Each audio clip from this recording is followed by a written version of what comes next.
Okay, so I was going to do this video last night and wasn't able to get to it, so we're going to do it now.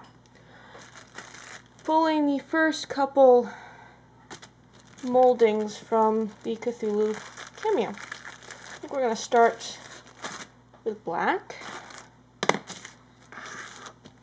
This is a sheet of black Primo mixed with a little bit of Super Sculpey because it's a bit too firm and I wanted to soften it up a little bit. Now, the Cameo is almost exactly the size of this ring cutter. So I think 2 at my thickest pasta machine setting be just enough clay for the mold. So let's find out. I'm going to roll this into a ball. Sorry it's off camera, but I'm doing it up close to my body just to get the extra leverage. Alright. A ball with no cracks in it. Not so worried about it being perfectly round. Just want no cracks or anything, nice and smooth. So I'm going to press this out to a fairly nice little ball. Not ball, disc. There we go. Now into the mold and press nicely. Pressing from the outside into the center since that's where the thickest part of the Cameo is. It's all down in there.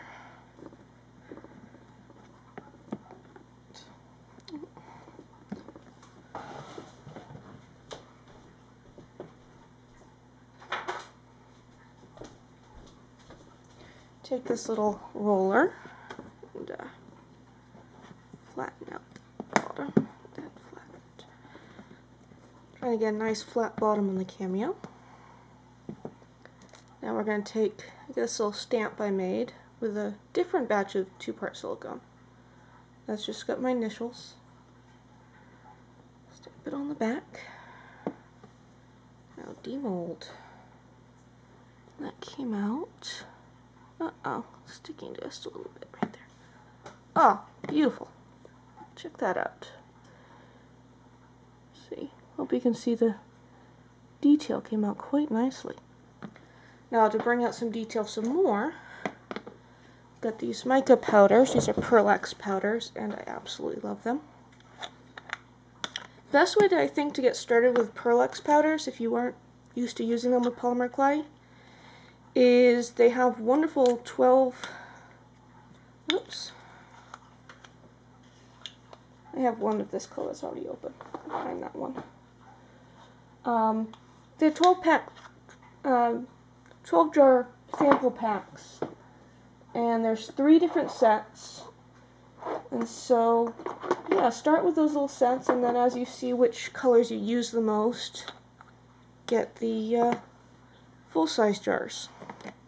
So we're going to use a little bit of this mink brown color, if I brush a little bit, and this color, it's a brown, but it's actually got a little bits of sort of a green shimmer to it, so I think it's going to work nicely with the fully green color. Sorry about my voice, I've got a bit of a cold. So I'm going to use the background.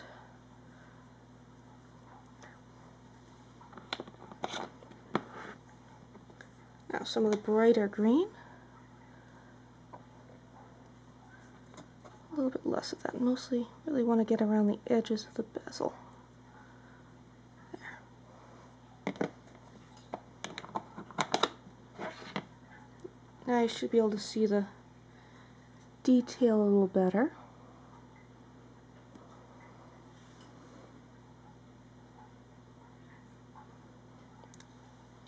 I'm going to do one more without any mica powder. And it's going to be this sort of aged ivory ecru color. Which is, again, it's ecru Primo, a tiny bit of gold to give a little shimmer, and some Super Sculpey to soften it a bit. Sometimes Primo I find is just a bit too stiff. and a little bit of Super Sculpey, about 1/4 to 3/4 Primo. So it gets it just about the right consistency for me without modifying the color too much. Sometimes softens the color a little bit, which is nice. It's not quite so bright. Right, again, get a ball.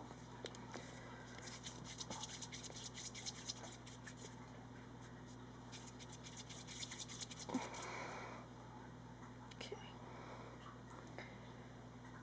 Nice ball here. Now, one really annoying thing with lighter colored polymer clays is any dust, lint you have lying around is going to get on the clay. So keep your hands and your workspace really clean. Doesn't mean neat. This is not my usual workspace. This is where I usually take photos. So it's a nice open space. My actual workspace is usually very small and cluttered with all my tools, but very clean. Might not be neat, but it's always very clean to try to keep dust and lint and pet hair, because I have 2 dogs and 2 cats, from getting in the clay.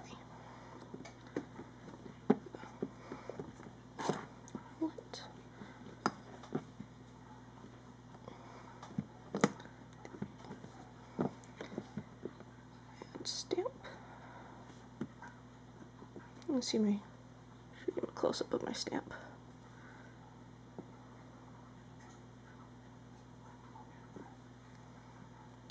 Hold it. There's a little bit of sort of flashing around the edges, and so I'm going to go get an X-Acto knife and trim that off.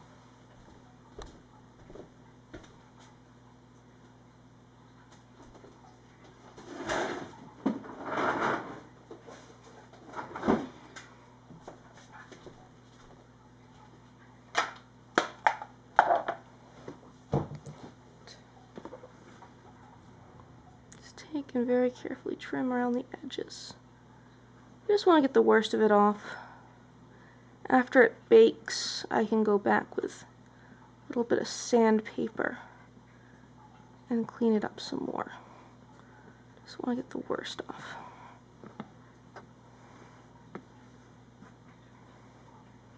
Put that up and stick it back in the bag.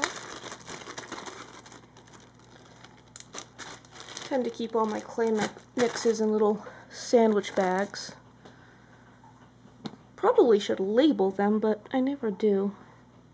I tend to be able to remember pretty easily what the mix ratios are. But if you have trouble remembering your mix ratios, write it on the little bag.